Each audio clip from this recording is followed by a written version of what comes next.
All right, if you're still with us and if you just joined us, this is still Enterprise Morning on Enterprise TV. And now to our main conversation for today. Kaduna-based Muslim cleric Sheikh Gumi on Tuesday sought government's permission to approach and have talk with bandits who abducted about 287 school children from Kurga Government Secondary and LEA primary schools in the Chukun local government area of Kaduna State. The Islamic cleric insisted that dialogue was the way to go, calling on President Bola Ahmed Tinubu to take a different approach from his predecessor, Muhammad Buhari, who rejected the dialogue. The report that bandits invaded Kuriga area of Chukun local government area of Kaduna State shooting at the victims before taking away at least 280 of the pupils and teachers from both schools. The incident occurred barely 24 hours after insurgents abducted 200 internally displaced women in Borno State. The women were kidnapped in Ngala, the headquarters of Gambaro Ngala in Borno State, while fetching firewood in the bush. We can call this a gale of abduction, or, as some have, a kidnapping epidemic. With me today in the studios are two legal colleagues, and I have with me Jimmy. He is a barrister at law and also public affairs commentator. Good morning to you, sir. My pleasure being with you. Good morning. And welcome to Enterprise Monday today. Thank you. And also I have with me Barrister Tunji Abdul Hamid. Good morning to you, sir. Good morning and welcome to Enterprise Monday. Monday. My pleasure to be with you. Good to have both of you today. So let's talk about this issue. But before we get into the crux of the matter, of course, which is the negotiation by the cleric, let's on the lighter mood, let's talk about this abduction thing. How do you think it's practical for a group of insurgents, enemies of the society, to come to a school and abduct 285 school children and take them away without no recourse? Nobody is coming to say, where have these people gone to? I want to believe they didn't fly. They passed through a normal road. How do you think that is even practical in the first place? It shows a sign of failure of the system. It shows that someone dropped the ball somewhere, because you would expect that in that area, because of the insecurity situation. This is not the first time we're witnessing insecurity situation in that area. You would expect that there would have been a lot of deployment of security operatives in and around that area, even if it's not directly at that location, but in locations close enough that they can be called in, locations close enough that they can actually monitor whatever is happening from wherever they are around there. So it shows inadequacy in the security machinery within that place. But it also shows that there may also be some form of complicity, in what is happening, because with whom now? With the people who are meant to actually curb this, and there are different levels of it. There are people. I say this instructively because there are people within the security apparatus of the country who might already have known about this, because you would expect that there should be intelligence gathering in security. So before such magnitude of thing happens within an area, you would expect that there should have been some intelligence. And if it is not someone dropping the ball, then it will be some form of complicity or both, going hand in hand. Because how would this have occurred? Nobody knew about it, saw this, that this was going to happen, and then it happened. And how were they able to take this number of people, out of that location without any, without any form of hindrance, without any form of hindrance? So that's why I'm saying that beyond the incompetence, there's also possibly. And this is very likely, not just possibly, but very likely a case of there must be some complicity within, the security apparatus for the architecture for this to have happened. Yes. Now, Barrister Tunji, knowing too well that Kaduna is like the hub of the military base in Nigeria, What do you have to say about this? And this must have occurred for less than 1 hour. What is happening here in simpatico to what a barrister Abia said? Now, what is happening is not far-fetched and it's not new. And it's not, and I'm not surprised. But what is happening is something that we should not be surprised about.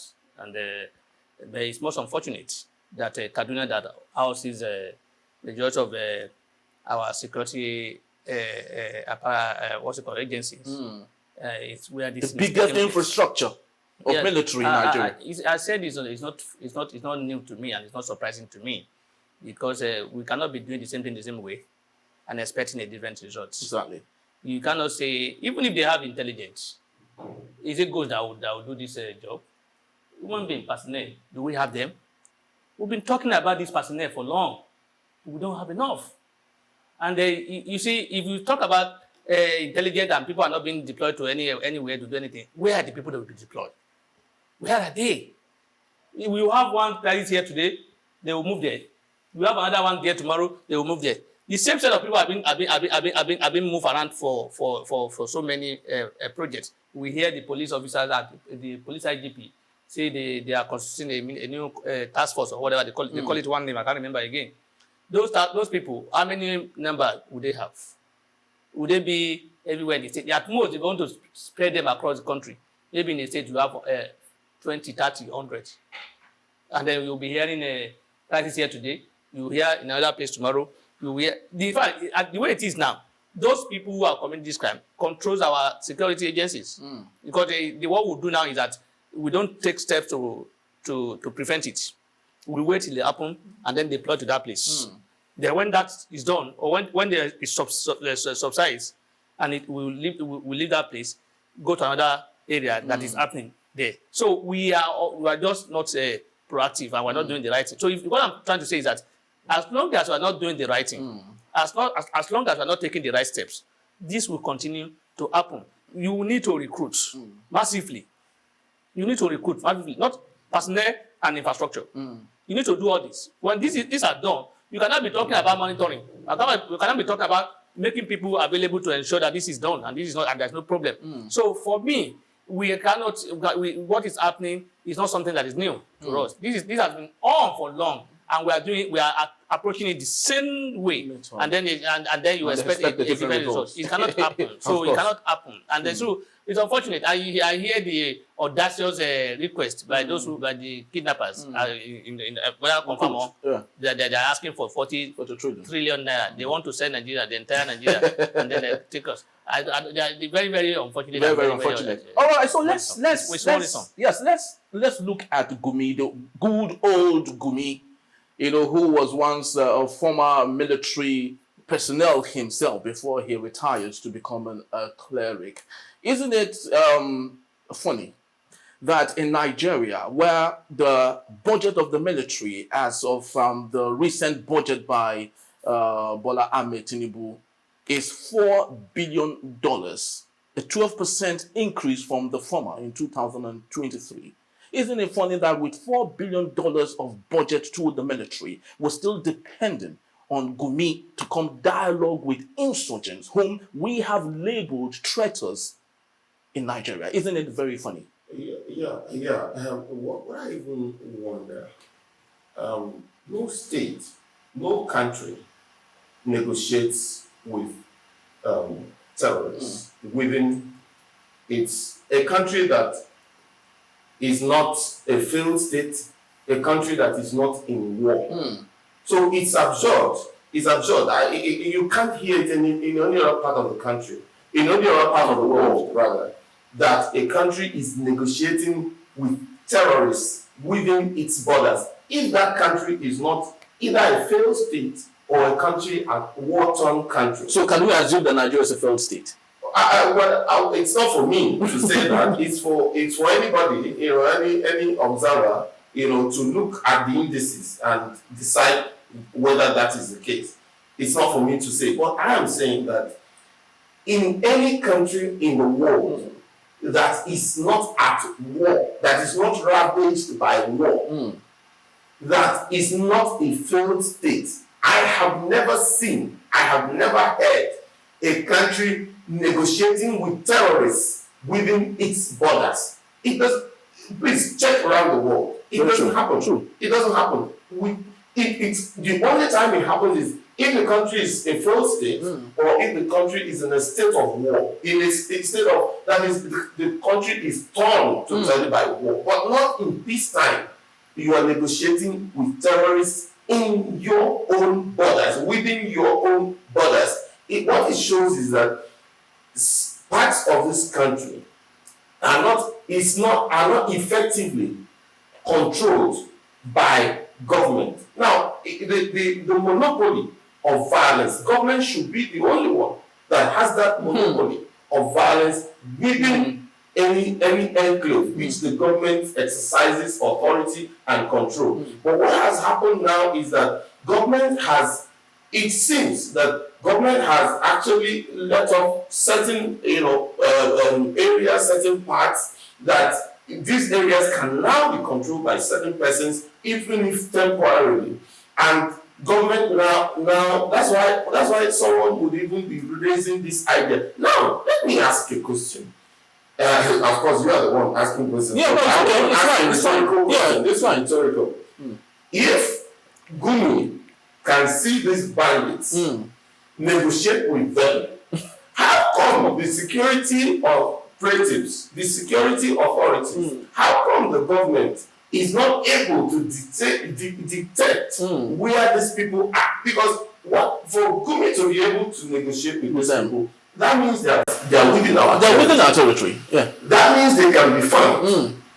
That means that these people have a communication line, which Gumi has been communicating with them to know that they are even willing to negotiate. So how come, with all the sophistication available in the world today, all the telecommunication sophistication, I mean, each time they tell us we are registering NIN or BBVN, there are so many. You register this one, and the next day you have to come and relink what you registered and link again. You understand? So our lines are registered, our accounts, the government knows it, we have NIN, we have all that. But it is still this person that will negotiate on behalf of God. I cannot understand how this works. So it seems that somebody somewhere, and I still repeat it, that somebody somewhere is not doing his job. Yes, I know the complexities. I know, yes, you need to employ personnel or all that. But beyond that, does it make rational sense that government is not able to find these people? I mean, when you talk about 200 and something, 285, you need a coastal bus, 2 coastal buses. Yes, you need buses. You need buses. Yes. You will need to be feeding these people. So there will be a source, or sources of getting water to them, getting food to them. There will also be, you can't put those number of people inside a location without generating some form of noise. Because you can't say, even if you say it's a community. It's a community. Yeah. So there will still be some noise, being generated from that area.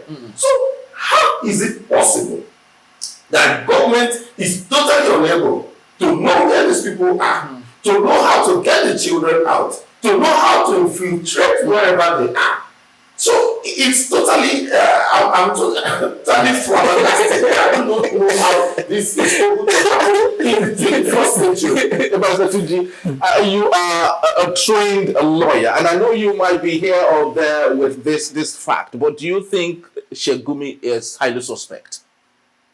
I would not say that. But before I go into that, let me tell Mr. Jimmy Habia that it may not be totally correct to say that the government don't know where they are. It may not be totally correct to say they can't trace them. Why am I saying so?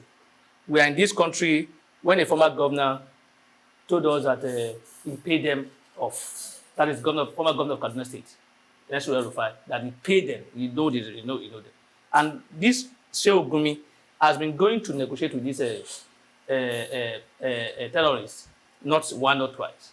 and they've been providing him with security whenever he's going. And there are pictures all over showing this. We see military with him.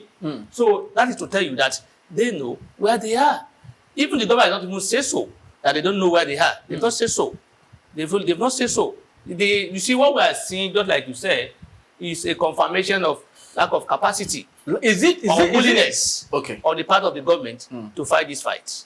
That is why you see government engaging non-state actor to do the job of security agency that we have. It's not only limited to Sheikh Gumi. It's non-state actor being engaged. Yes, because we have a case of Tantita. It is collecting 4 billion every month to secure pipelines. How many security agencies are collecting that? How many of our security agencies are collecting that? So how many of them are collecting that? So if that is the case, yes. That to non-state actor, what are you doing to the people who are supposed to do the job themselves? And that's how you see compromise. So for me, we are not doing the right thing, like I said again. Alhaji Gumi has shown clearly that he knows much about these people, that he identified them, and he has a relationship in a way with them. That is why he can tell you that, engage me, let me negotiate with them. Not one, not twice. He has been saying that. Yeah. So I was expecting that before now, a serious government will have called Sheikh Gumi before we have any incidents. Because in Nigeria, what we'll do, government will sleep. It's when they see incidents that they start thinking of what to do. Reactive. So we are not proactive. So I was expecting that before now, Sheikh Gumi will have been called and asked questions. Not like you are arresting him. Not like just like interaction. That's why you are trying to do intelligent work. Or people that have been set up to be closer to him, get information from him, and know where and what he knows. Because it appears he knows more than us. He knows more than the government. Because it's always him that is always talking about, let me negotiate with them. And it's always him that's always in the forefront of, let's negotiate. And it's not correct by what Alhaji Sheikh Gumi said. It's not correct that the current government should not follow the steps of the past government. That statement wasn't did correct. Negotiate. Yeah. Okay. They did. The train boss people, how were they released? That is one example that I remember. How were they released? They were not just released like that. The negotiation was done and payment was made. All right. So one way to talk about this. Yes. Sheikh Gumi is the government should not wait till there's crisis or incidents before talking. We should take steps, investigate Alhaji Sheikh Gumi himself to know what he knows that we don't know. All right. So while we talk more on this, we have a developing story. At least 61 people were reportedly abducted as terrorists also, and again attacked Buddha, a community in Kajuru local government area of Kaduna State on a Monday. Gentlemen, let's equally talk about this, and I'd love to ask you, Barrister Jimmy, and let's take the case of Tantita, where the federal government has resolved to say, okay, let's talk to a third party to ensure that our pipelines is secured. Just like Barrister Trinity did say, 4 billion naira every month given to them, and of course results. It is seen. Do you think it makes sense to equally engage possibly Sheikh Gumi to ensure that this ceases for a very, very long time? Do you think it makes perfect sense? Certain things that make sense in Nigeria don't make sense in other parts of the world. I do not. Where government exercises control, where government does the right things, I do not even think that it is about engaging. Because what are you engaging him for? To pay him? Because I'm wondering, Sheikh Gumi keeps calling on government to engage him. I guess because he is seeing what is happening in South. Look, our laws are replete with this. If you have information, you donate it to these authorities. So I don't know. I still don't understand what he wants to be engaged on. And the authorities are not asking questions. So the question is, why isn't Topolo equally doing the same thing in providing information to them that rather having an engagement, a business transaction? And this is where we are creating a crisis. You see, when things like this start, you see, one thing with Nigeria and government is that government usually has a very short-sighted view of things. and they start this, it becomes a cycle. You have engaged someone in the Niger Delta today. Tomorrow, some other part of the country, you would want to be engaged. Just the same way, oh, you created NDDC, oh, you have to create NEDC, you have to create the other one. So commissions will be created all over. Now it has come to issue of security. You have engaged Tompolo. Now Gumi wants to be engaged. And you know what engagement, what you would expect, like my colleague said, would have been for security operatives to call him in, ask him a few questions, even do a covert investigation on him, gather all the information he has without his knowledge, even before and after inviting him. So the security of operatives should have already by now had the information, whatever information that Gumi has. They should already have it. So the issue of engaging him, when they use that word in Nigeria, it means a lot. Now, and once you do that, you see the risk there is that once you do that, some other person will strike somewhere. I'm not saying it's good, don't get me wrong. Some other group will strike somewhere, and some other person would want to be engaged. Then you engage somebody in the northeast, maybe 2 groups or 3 in the northeast.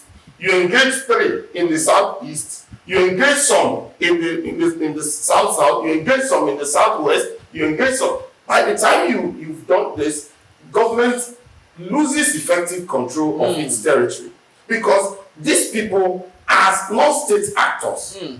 The next thing you would have is these groups calling for them to have a stake in government. This is how it starts. If you look at countries that are war-torn, that have issues, you look at Sudan. Once you empower this militia, once you empower these non-state actors, over time, they will want to have a stake in government.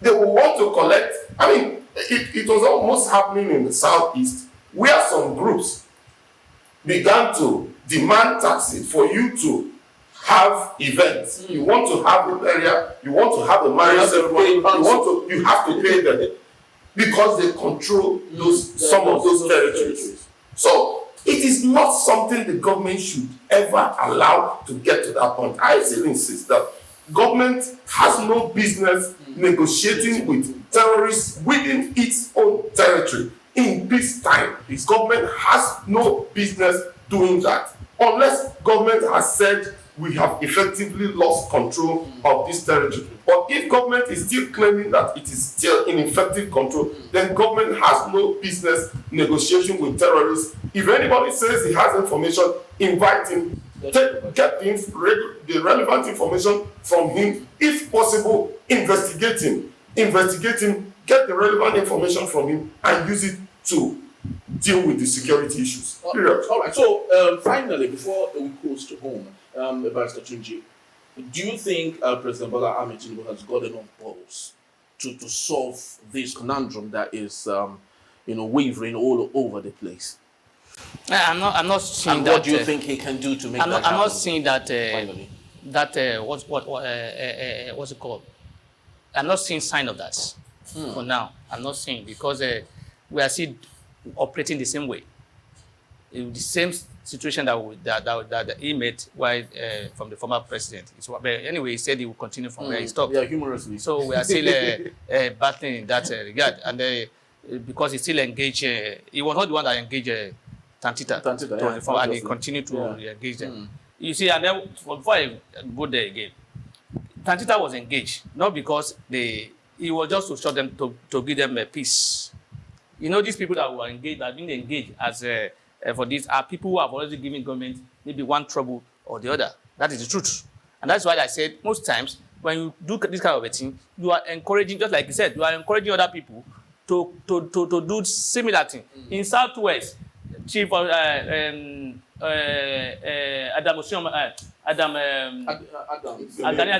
is already asking that if he allowed to take charge of kidnappers, in the southwest, as if we don't have a security agency again. The Gumi maybe try to also say this is south, not. Let me also be in charge of that area. For me, the government as it is today, that is the reality. I agree with what you said, that no government negotiates with the terrorists anywhere in the world. But today in Nigeria, in as much as the government lack the capacity to deal with this situation on ground, the only option and feasible option is to negotiate and get results. And that's why we're doing that. That's the truth. The government has shown that, and by even engaging anybody to go and talk to them or whatever, it's an admission that we have failed. We cannot do it. We don't know how to do it. By even engaging non-state actor to act in security, to prevent insecurity in the country, is to tell you that, look, we at our security agencies, it's like passing a vote of no confidence on the security agencies that we have in this country. So for me, with the government should, if the president, Bola Ahmed Tinubu, wants to achieve anything, he needs to toe a different line. He cannot be doing the same thing, the same way, and expect a different result. He needs to make massive recruitment. You need to provide materials, infrastructure that is needed to provide this. You need to improve on the welfare of those people that is fighting this job. Because you see, most of these people that have been engaged, by one or two things, they have link with these people who are committing the crime, and that's why they have been engaged to do the job. Since our government is not doing any intelligent work, or maybe they may know there's a bit of compromise in a way. We continue to say, okay, let's engage them, and then we are looking for a low-hanging fruit to solve the problem temporarily, and then thereafter we leave it where they are, exactly. And then we'll continue again. Very true. Unfortunately, we ain't even talking about the effects, the consequences of all of this to our economy, to FDIs in Nigeria, and so on and so forth. The truth remains that a sustainable society can only be sustainable and viable when there's enough security in the country, and that's obviously what we wish for their country in Nigeria. I'd love to say my big thank you to Barrister Jimmy Abia for being part of our show today. It was really indeed an engaging discussion we had with you. Thank you so very much, sir. And also Tunji Abdulhamid, thank you so very much, sir, also. Thank you for very always much. Coming around. It's my pleasure to be with you. Thank you so very much. And for you watching, I'd love to say thank you so very much for making our time to be part of our show today. Please do well to visit our website daily at www.enterprisetvnews.com. Like, comment, and follow us on all our social media platforms at Enterprise TV7. I am Henry Igwebike. Thank you so very much. Bye-bye.